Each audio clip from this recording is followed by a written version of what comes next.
Quick question. What business is McDonald's in? You'd say burgers, fast food, fries, a drive-thru, a clown mascot from decades ago that everyone still remembers. That's the obvious answer, and it's wrong. Or at least it's only a small part of the real answer. Here's a number that should genuinely surprise you. A huge share of McDonald's actual profit doesn't come from selling food at all. It comes from rent. McDonald's is, structurally, one of the largest real estate holders on the entire planet, and the burgers are basically the mechanism that makes the real estate business work, not the other way around. The man who actually built McDonald's into the global empire it became wasn't primarily thinking like a chef or even really like a burger guy. He described his own business, in his own words, as being in real estate. And once you understand what he actually built, you'll never look at a McDonald's on a street corner the same way again. The McDonald brothers, the actual family the restaurant is named after, built a genuinely great fast food system in California in the 1940s. Fast, cheap, consistent burgers served through an assembly line kitchen process that was revolutionary at the time. But they were fundamentally restaurant people. They thought about food. Ray Kroc was different. Kroc was a milkshake-machine salesman who partnered with the McDonald brothers to franchise their system nationally and eventually bought them out entirely. And Kroc looked at the exact same restaurants the brothers had built and saw something they hadn't fully seen themselves. Not a food business, but a real estate opportunity, wearing a food business as a disguise. There's a specific line Kroc is famously reported to have said, blunt enough that it still gets quoted in business schools today. "I'm not in the hamburger business. I'm in the real estate business." That's not a metaphor. That's a literal description of the actual structure he built. Here's the insight, stripped down to its core. Franchising alone, just collecting a fee and a small ongoing royalty from independent restaurant owners, is a decent business, but it's a fragile one. Franchisees can struggle, disputes happen, and a franchisor collecting royalties has surprisingly little real leverage if a franchisee decides to stop paying or walk away. Kroc wanted something with teeth, something that gave the parent company actual control and actual security, no matter how any individual restaurant's food sales were going in any given month.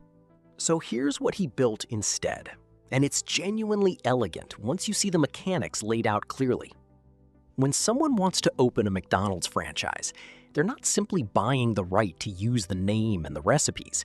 In the vast majority of cases, McDonald's, the corporation, buys or leases the land and the building the restaurant sits on. Then, McDonald's turns around and leases that same property to the franchisee at a markup, on top of everything else the franchisee is already paying in franchise fees and ongoing royalties. Think about what that structure actually accomplishes. The franchisee is now paying McDonald's for the right to use the brand, paying an ongoing percentage of their sales as a royalty, and paying rent to McDonald's for the very building they're operating in. A building McDonald's owns or controls, not the franchisee. 3 separate revenue streams, all flowing back to the parent company from a single restaurant. And here's the part that makes this genuinely different from a normal landlord arrangement. A significant portion of that rent is often tied directly to the restaurant's sales performance, not just a flat monthly amount. Which means as a location does better and sells more burgers, McDonald's corporate income from that single property goes up too, automatically, without McDonald's corporate having to sell a single additional fry themselves. This is the mechanism. The franchisee takes on almost all of the operational risk: staffing, food costs, daily management, the actual headache of running a restaurant.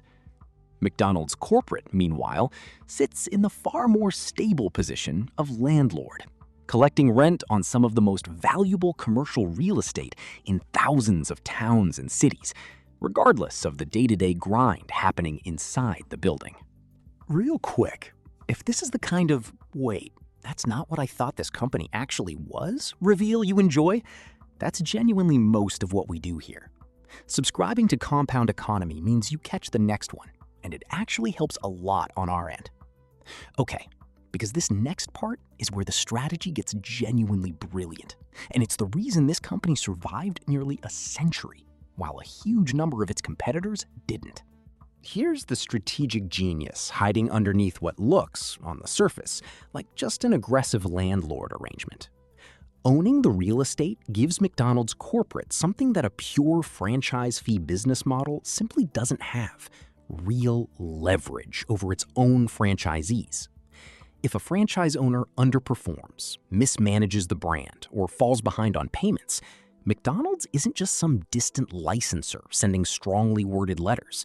McDonald's is the landlord. It controls the actual building the franchisee's entire business depends on. That's an enormous amount of practical control. Control that keeps quality and brand consistency far tighter across thousands of independently owned locations than a typical franchise relationship could ever manage. There's a second layer to this that matters just as much. Owning prime commercial real estate in thousands of high-traffic locations across the world is on its own an appreciating asset, completely independent of how well the burgers are selling in any given year. Real estate in a good location tends to grow in value over time. So while individual franchise locations rise and fall with local economic conditions, competition, or bad management, the underlying real estate McDonald's owns keeps quietly building long-term value on the corporate balance sheet, almost entirely disconnected from any single restaurant's daily sales. Put those two things together: real control over franchisees and a massive, steadily appreciating real estate portfolio sitting underneath the whole operation, and you get a company that's remarkably resistant to the kind of collapse that's taken down countless other fast food chains over the decades. A competitor selling burgers can get outcompeted on price, or fall out of fashion, or simply run a worse business. It's much harder to outcompete a company that also happens to own a huge chunk of the most valuable commercial real estate in the markets you're both operating in. So how big is this really? Let's get specific instead of just gesturing at big. McDonald's Corporation, at the parent company level, generates a genuinely massive share of its operating income from rental payments and real estate-related fees from franchisees. In many recent years, this has represented well over a third of total company revenue. And depending on how you slice operating income specifically, real estate and franchise-related income has at times outweighed the direct contribution from company-operated restaurant food sales.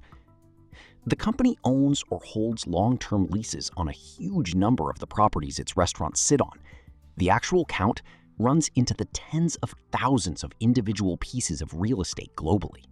To put that in perspective, the way a lot of finance commentators actually have, by certain estimates, and depending on exactly how you define and measure commercial real estate holder, McDonald's has been described as one of the largest owners of retail real estate in the world, sitting in a category more commonly associated with dedicated real estate investment firms than with a company most people think of purely as a burger chain. None of this means the food is irrelevant.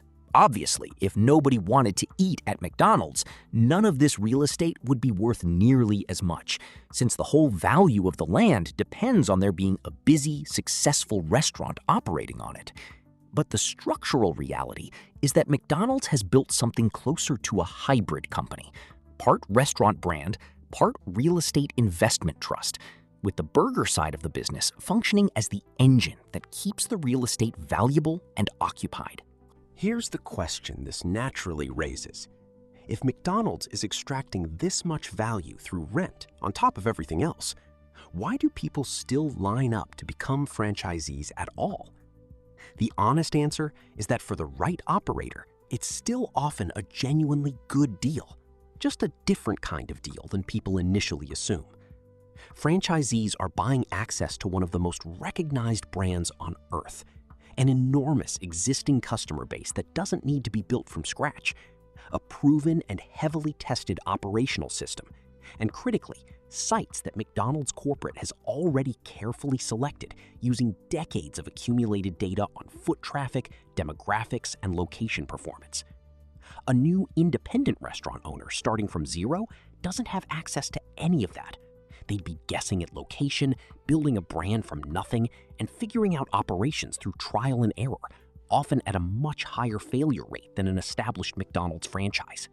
So the markup on rent and the ongoing royalties function as the price of admission into a system that's already been substantially de-risked compared to starting an independent restaurant. Franchisees are, in effect, paying for a level of certainty and infrastructure that would otherwise take years and a lot of failed attempts to build on their own. And for plenty of operators, especially those running multiple locations, that trade-off works out to a genuinely profitable business, even after McDonald's corporate takes its share through rent. It's worth being clear, though, that this arrangement isn't universally beloved. Franchisee associations have, at various points, pushed back on rent structures and fee increases they felt were too aggressive, and the relationship between corporate and franchisees has had real tension over the decades. This isn't a story where everyone's perfectly happy with the arrangement. It's a story about a structure that, on balance, has worked well enough for both sides that it's persisted and scaled globally for generations. Once you understand this pattern, you start noticing it in places you wouldn't necessarily expect. A number of other major franchise brands, across categories well beyond fast food, have quietly built similar real estate components into their business models. Some convenience store chains, some other quick-service restaurant brands, and various franchise businesses in industries from fitness to retail have all, to varying degrees, incorporated owning or controlling the underlying property as part of how they structure their franchise relationships. It's not identical everywhere, and McDonald's remains one of the most extreme and well-documented examples of the approach. But the underlying logic, control the real estate, and you control far more of the business than the franchise fee alone would ever give you, shows up again and again once you know to look for it. This is also part of a broader pattern worth understanding in business generally. Sometimes the most profitable part of a company isn't the thing on the sign out front. It's the less visible structural layer underneath, the real estate, the data, the distribution network, the financing arm, that turns out to be doing more of the actual heavy lifting than the product everyone associates with the brand. So next time you drive past a McDonald's, you're not just looking at a burger restaurant. You're looking at a small, extremely well-located piece of commercial real estate, with a highly profitable food business operating on top of it specifically to keep that real estate valuable and occupied. A structure so effective, it turned a milkshake-machine salesman's side hustle into one of the most recognizable and financially resilient companies on earth. The burgers were never really the whole business. They were always the mechanism. If you found this useful, subscribe to Compound Economy.